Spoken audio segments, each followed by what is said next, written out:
நேயர்களுக்கு என் உள்ளம் கனிந்த பணிவான வணக்கங்கள். நேயர்களே, இன்றைய தினம் நாம் பார்க்க இருப்பது ஒரு அன்பர், அதாவது மலேசியாவிலிருந்து என்னை கரூர் அலுவலகத்திலே சந்திப்பதற்காக கடந்த 4 ஆண்டுகளுக்கு முன்னால் என்னிடம் ஜாதகம் பார்த்த பரிச்சயம் உண்டு. அந்த அன்பர் மலேசியாவில் சிறந்த ஒரு ஓட்டல் வைத்து சிறப்பான முறையில் படிப்படியாக முன்னேறி ஐஸ்வர்யமாக இருக்கிறார். அவர் என்னை பார்க்க வருகிறார். முதலாவதாக கிரகத்தினுடைய அடைவு, அந்த ஜாதகருடைய டேட் ஆஃப் பர்த்தை நான் சொல்கிறேன். 23/5/1965 பிறந்தவர். 11:40 AM கோவையில் பிறந்த அன்பர். அவர் இப்போ மலேசியாவில் ஹோட்டல் தொழில் வைத்து சிறப்பாக பணி செய்து கொண்டிருக்கிறார். அந்த அன்பருடைய ஜாதகம் பிறந்தது கடக லக்னம்.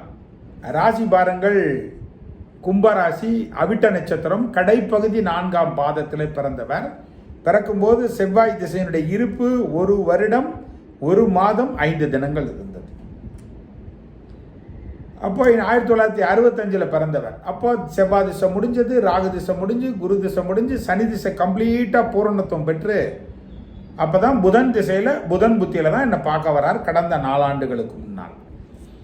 அப்போ பிறக்கும் போது கிரக அடைவு கடக லக்னம்.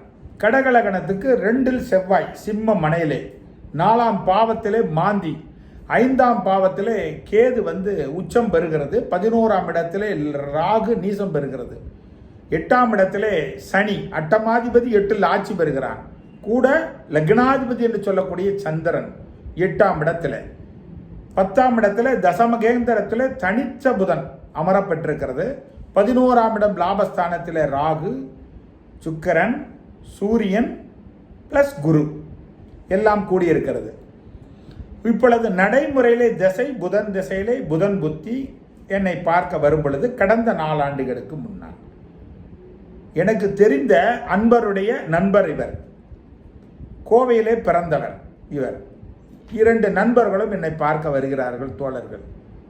பார்த்தெடுப்பிலே கணக்கிட்டு கடந்த அட்டமாதிபதியினுடைய திசை லக்னத்திற்கு 8ல் மறைந்தது. ராசி பாருங்கள், கும்பராசி. கும்பராசிக்கு ராசிநாதன் ராசியிலே ஆட்சி பெறுகிறான். சந்திரனும் செவ்வாயும் சிறந்த சசிமங்கல யோகத்தில் இருந்ததனால், அந்த சனி திசை 8ல் இருந்ததனால், கெட்டவன் கெட்டிடில் கிட்டிடும் ராஜயோகம்னா, ராஜயோகத்தை கொடுக்க வேண்டாம், கெடுக்காமல் இருந்தாவே போதாதா? அந்த அடிப்பில் சனி திசையிலே படிப்படியாக முன்னேற்றம். அடிக்கடி சொல்லுவேன், சந்திரன் சனி கூடக்கூடாது என்று சொல்லுவேன். ஆனால் செவ்வாயுடைய பார்வையிலும் இருக்கிறது. இருப்பினும் 8ஆம் 8ல் மறைந்தது ஒரு சிறப்பு. அது ராசி பாருங்கள், சந்திரன் ராசிக்கு ராசிநாதனாக வருகிறான் சனி. அதனால் அந்த திசை கெடுக்கல. அந்த சனி நின்ற ஸ்தானத்திற்கு புதன் 3ல் அந்த சனி பார்க்கிறது. சனி நின்ற ஸ்தானத்துக்கு 4ல் சுக்கிரன். அதனால் சுக்கிர திசையில் படிப்படியாக உயர்ந்து வளமையாக ஒரு ஓட்டல் ஆரம்பித்து சிறப்பாக ஒளிவேறி ஐஸ்வர்யமாக இருக்கிறார். ஆனால் மனிதனுடைய வாழ்க்கை என்பது மேடு பள்ளம் நிறைந்தது தானே மனித வாழ்க்கை. இப்போ கரெக்டாக புதன் திசை வந்துருச்சுங்க ஐயா. சந்திரனுக்கு பஞ்சமாதிபதி புதன் அட்டமாதிபதியாக வர்றார். சந்திரனுக்கு 3ல் மாரக மரணஸ்தானத்திலே புதன் அமரப்பட்டிருக்கிறது. லக்னத்திற்கு பாருங்கள் 10ஆம் இடத்திலே அந்த புதன். அந்த 10ஆம் இடத்தை கை வைத்தால் திருதிய சத்ருரோகருணாதிபதியாக புதன் வருவார். அந்த புதன் தொழில்ஸ்தானத்தில் இடி விழுந்துற மாதிரி ஆட்டங்கான வச்சிருவான். மிகவும் கேர்ஃபுல்லாக இருக்கணும். புதன் திசையில் சுக்கிர புத்தி, மிகப்பெரிய லாஸை நீங்கள் புக் பண்ணிடுவீங்க. நிர்வாகத்துக்கு பூட்டு போடணுன்றது விதிப்பயன் வந்துருச்சு. கேர்ஃபுல்லாக இருக்கணும். பெரிய அகலக்கால் வைக்காதீங்க. எலி விலையாக இருந்தாலும் தனி விலையாக இருக்கணும். திருட போனாலும் சரி கூட்டு ஆகாது. திருட போகிறதில்ல, ஒரு பழமொழிக்கு சொல்லுவோம் இல்லையா, திருட போனாலும் கூட்டு ஆகாதுன்னு சொல்கிறோமா, அந்த மாதிரி கூட்டு உங்களுக்கு ஆகாது அப்படின்னு. அதே போன்று கூட்டால் தான் வந்துக்கிட்டே இருந்தது. அப்போ கரெக்டாக புதன் திசை புதன் புத்தி வருது, கூட்டால் பிரச்சனை வருது. அப்போ தன்னுடைய கூட்டை விளக்கிட்டு தானே கடன் சுமையெல்லாம் ஏற்றி நானே நிர்வாகத்தை நடத்துகிறேன், நல்ல வருமானம் இருக்குதுன்ற பேரில் அவர் வாங்கி நடத்துகிறார். அப்போ தான் கரெக்டாக பாருங்கள், சுக்கரனில் பெரிய இடி விழுந்துடும். எந்த அடிப்படையில் நான் சொல்கிறேன் அப்படின்னு கேட்டால், ஐயா நல்லா போயிட்டுருக்கு ஐயா, நிர்வாகம் நல்ல லாபகரமாக போயிட்டுருக்கு, அடுத்தது புதன் திசையில் சுக்கிர புத்தி வந்தால் நல்லா இருக்கும்னு நான் நினச்சி வந்தோம் ஐயாவுடைய. ஏன்னா லாபாதிபதி லாபத்தில் தானே இருக்கிறாரு, லாபத்தில் சூரியனும் அமர்ந்திருக்கிறாரு, லாபத்தில் ராகுவும் இருக்கிறாரு. பன்மடங்கு லாபத்தை கொடுக்கணும். அசுரகுரு தேவகுருவும் கூடி கெட்ட கரங்கள் கூடி இருந்தாலே பன்மடங்கு மல்டிப்ளஸ் பண்ணுன்னு சொல்லுவாங்களே, அந்த அடிப்பில் கிடையவே கிடையாது. லாபத்தில் இருக்கக்கூடிய சுக்கிரன் இருந்தால் ஓகே. கூட யார் கூட இருக்கார்? குரு. அந்த கடகலகணத்திற்கு 11ஆம் இடத்தை கை வைக்கணும் நண்பர்களே. அந்த 11ஆம் இடம் லாபம் அல்லவா? லாபாதிபதி லாபத்தில் இருந்தால் லாபத்துக்கே 6 கூடையனா வருவான் அந்த சுக்கிரன். லாபஸ்தானத்தை கை வைங்க, ரிஷபமனை. அப்ப ஸ்தரம் ஸ்திரம், ஸ்திரத்திற்கு 3-8 மாரகம் அல்லவா? அந்த அட்டமாதிபதி குரு பாருங்கள் லக்னத்திற்கு 11ஆம் இடத்துல. லக்னத்திற்கு தான் 9 குடையவன் 6 குடையவன் குரு. நான் இல்லைன்னு மறுக்கல. இந்த அறிவினி ஜோசியர்கள் அரைகுறையாக தெரிந்த அரைவாக்காட்டுத்தனமா இருக்கக்கூடியவன் லாபம்னு எடுப்பான். அப்படி எடுக்கக்கூடாது.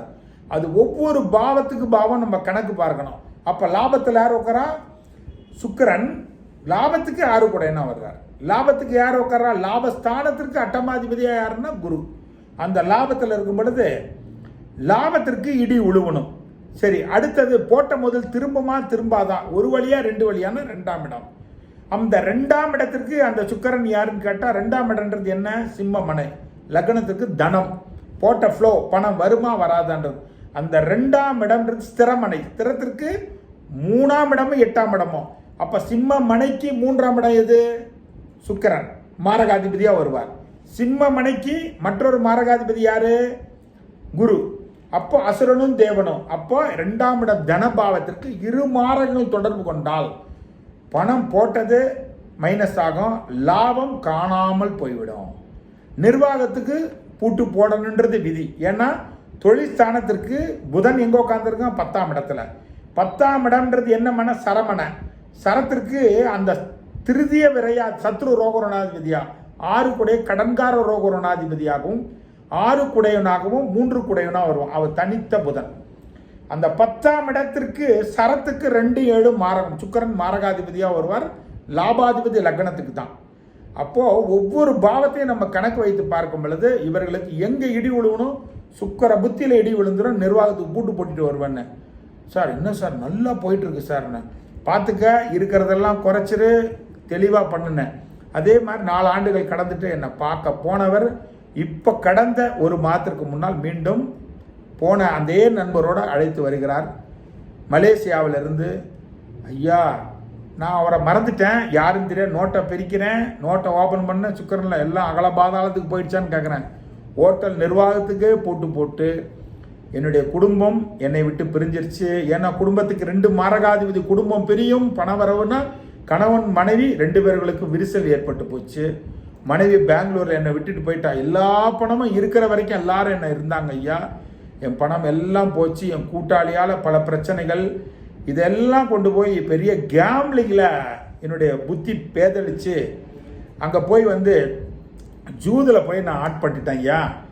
அப்போ பல வெளிநாடு வெளிமூணில் கேஷினோன்ற ஒரு இதில் போய் பணத்தை போட்டுட்டு ஷேர் மார்க்கெட்டில் போட்டு பல விதத்தில் லாபங்கள் என்னை விட்டு போய் தொழில் நல்லா நடந்தது அப்படியே எழுதி கொடுத்துட்டு நான் வெளியே வந்துட்டேன். என்னுடைய குடும்பம் போச்சு, என் பிள்ளைங்க போச்சு, என் மனைவி என்னை விட்டுட்டு போயிட்டா ஐயா, பெங்களூர் போயிட்டா. மீண்டும் திரும்புவாங்களா திரும்ப மாட்டாங்களா?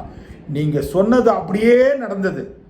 அப்போது எனக்கு தான் கண் கட்ட பிறகு சூரிய நமஸ்காரம்னு சொல்லுவாங்களே, அந்த மாதிரி தான் என் வாழ்க்கை சம்பத்தி போச்சு ஐயா. என் போன மனைவி திரும்புவாளா? இனிமேலாவது வாழ்கிறதுக்கு உண்டான ஒரு அடித்தளம் ஏற்படுமா? ஃபீஸு கொடுத்து பார்க்குற அளவுக்கு கூட இல்லை. அப்போ எப்படி பாருங்கள், ஒரு மனிதனுடைய வாழ்க்கையில் இப்படி உச்சத்தில் இருந்தவனே உச்சத்தில் ஆர்ப்பதும் கிரகங்களே. அதனால தான் இந்த கடகலகணத்துக்கு குரு சுக்கிரன் ஒன்று கூடினால் தொழில் ரீதியாகவும் இடி விழுவும், லாப ரீதியாகவும் இடி விழுவும், குடும்ப ரீதியாக இடி விழுவும். அதனால தான் ஒருத்தர் முதல் போட்டு செய்யலாமா செய்ய வேண்டாமா, இவ்வளோ காலம் ஓகே, போன பாதை சரிதான், இனிமேல் என்ன பண்ணணும் கேட்டு குறைச்சிக்கணும், அந்த விதி அவர்களை மாட்ட வச்சது. அப்போது ஒரு கடகலகணத்திற்கு தன பாவத்தையும் பார்க்கணும், லாப பாவத்தையும் பார்க்கணும், தொழில் பாவத்தையும் பார்க்கணும். ஒரு முதல் போட்ட முதல் திரும்புமா திரும்பாதா, இல்லை ஒரு வழியா இல்லை 2 வழியா அப்படிங்கிறது, கூட்டால உயர்வு இருக்கா இல்லை தாழ்வு இருக்கா, கண்ணோட்டமாக பார்த்தாலே முன்னோட்டமாக தெரியும் என்பர்களே. இதெல்லாம் எழுதப்பட்டதனுடைய நியதி என்பர்களே. அந்த அடிப்படையில் கடகலக்கணத்தை பற்றி மீண்டும் நிறைய நிகழ்வுகளை ஒவ்வொரு எபிசோடில் ஒவ்வொரு வாரமும் நிறைய நிகழ்வுகளை பதிவிறக்கம் செய்யலாம் என்று இருக்கிறோம். மீண்டும் அடுத்த நிகழ்வு சந்திப்போம். வாய்ப்புக்கு நன்றி கூறி விடைபெறுகிறேன். நன்றி, வணக்கம்.